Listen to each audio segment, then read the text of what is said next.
Good afternoon, students. Today we will going to start our next topic, that is relationships in database. Okay. In last lecture we already seen the introduction to relational database management system and the basic concept of database. Okay. In that we will already see in the table, field, records, keys, primary keys and foreign keys. Okay.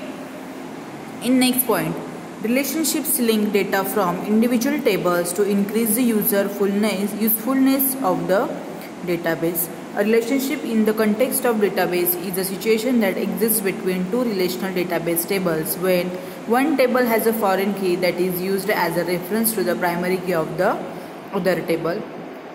For example, a table called employees has a primary key called employee ID and another table called employee details has a foreign key which is reference employee ID in order to uniquely identify the relationship between the two tables. Okay, त्यांनी काय सांगितले, आता आपण जेव्हा एखादा particular database create करत असतो, table create करत असतो, त्यावेळी त्याच्याबद्दल पर्टिक्युलर त्या गोष्टीबद्दल बरेच सब पॉईंट्स निघतात.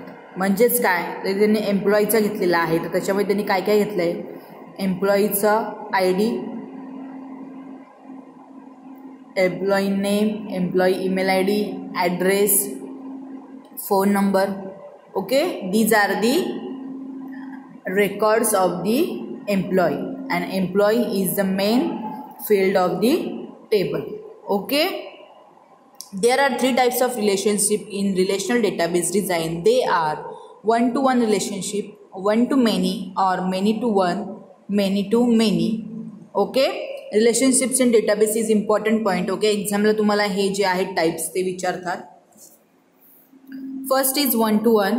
In one to one relationship, one record in a table is associated with one and only one record in another table. For example, in a company database, each employee has only a one person ID and each passport ID is assigned to only one person. A one to one relationship looks like below in the relationships graph. तुम्हाला इथे दिसते का एक diagram. Okay, person and passport details. आता पर्सनमध्ये त्यांनी काय काय घेतलं आहे बघा, person ID, name and email ID आणि पासपोर्टच्या डिटेल्समध्ये त्यांनी काय घेतलं आहे, पासपोर्टचा ID, passport number and passport ID, person ID. Okay, म्हणजेच काय, तुम्ही सपोज एखादा स्टुडंटचं घेत असाल तर त्याच्यामध्ये काय ना, स्टुडंटचा रोल नंबर, स्टुडंटचा पर्टिक्युलर एक separate ID, name, address, mobile number. Okay, समजलं. तर वन टू वनमध्ये काय होतं त्यांनी सांगितलं आहे, one record in a table is associated with one and only one record in another table. म्हणजे दोन्ही टेबलमधला एक एक रेकॉर्ड तो काय करतो, असोसिएट करतो. आणि कशाला देणार तो बघा, ह्याच्यामध्ये प्रायमरी की पर्सनच्या ह्याच्यात पर्सन ID ला, बरोबर, आणि पासपोर्टमध्ये पासपोर्टच्या ID ला. का तर तो प्रत्येक पर्सनचा तो इंडिव्हिज्युअल असणार आहे, सेपरेट असणार आहे, कोणाचाही सेम नसणार आहे, म्हणून त्यांनी प्रायमरी की दिलेली आहे. आणि प्रायमरी कीची डेफिनेशन काय आहे, युनिकली आयडेंटिफाईज रेकॉर्ड. आता जसं फॉर एक्झाम्पल आपल्या डे टू डे लाईफमध्ये तुम्ही बघितलं, आपल्याला प्रत्येकाचे आधार कार्ड आहेत, पॅन कार्ड आहेत, बरोबर.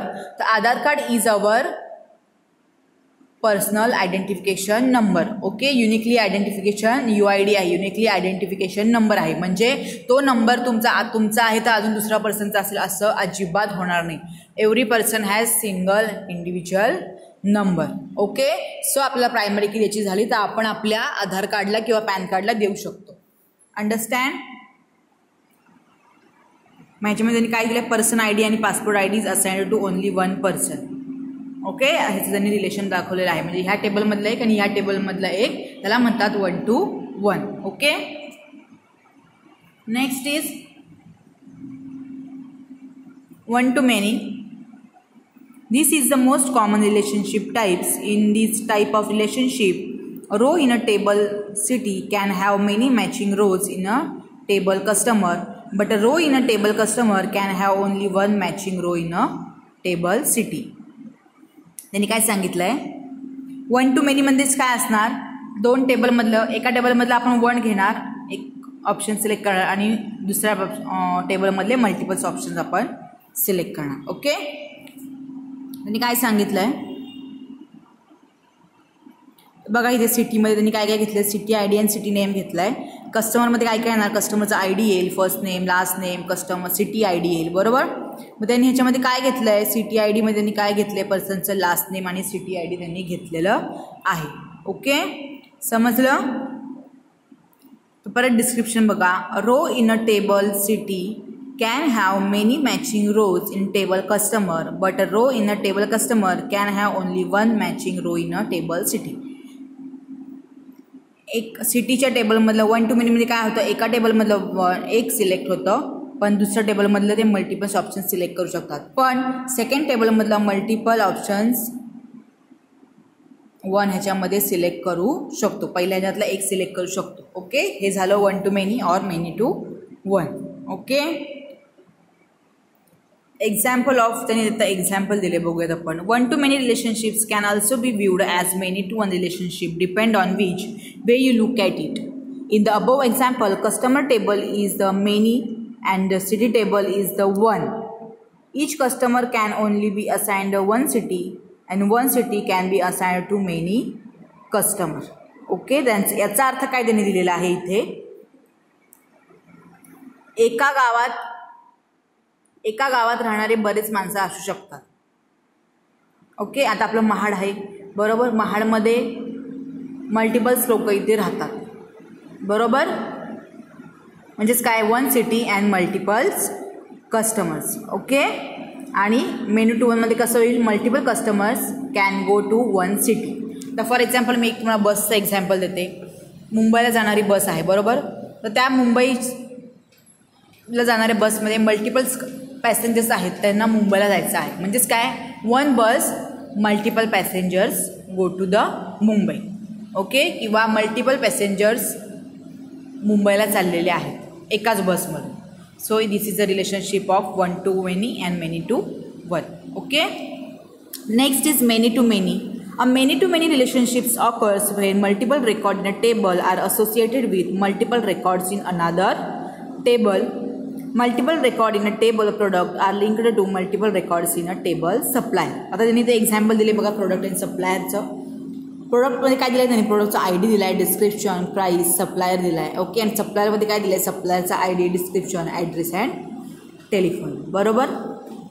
तर आता प्रोडक्ट फॉर एक्झाम्पल तुम्ही मॅन्युफॅक्चरमधून तुम्ही घेत आहात, कंपनीतून. ओके, तर तुम्ही ह्या कंपनी मॅन्युफॅक्चरमधून मल्टिपल सप्लायर्सकडं मल्टिपल मॅन्युफॅक्चररवाले मल्टिपल सप्लायर्सला डिस्ट्रीब्यूट करतात, बरोबर. आणि मल्टिपल डिस्ट्रीब्युटरवाले मल्टिपल मॅन्युफॅक्चर म्हणजे वेगवेगळ्या कंपन्यांकडून माल घेत असतात, आणि कंपनीवालेसुद्धा वेगवेगळ्या म्हणजे डीलर्सना प्रोडक्ट काय करत असतात, सेंड करत असतात, ट्रान्सफर करत असतात. ओके, तर हे झालं मेनी टू मेनीचं एक्झाम्पल. ओके, हा पॉईंट जो आहे तो रीड करा.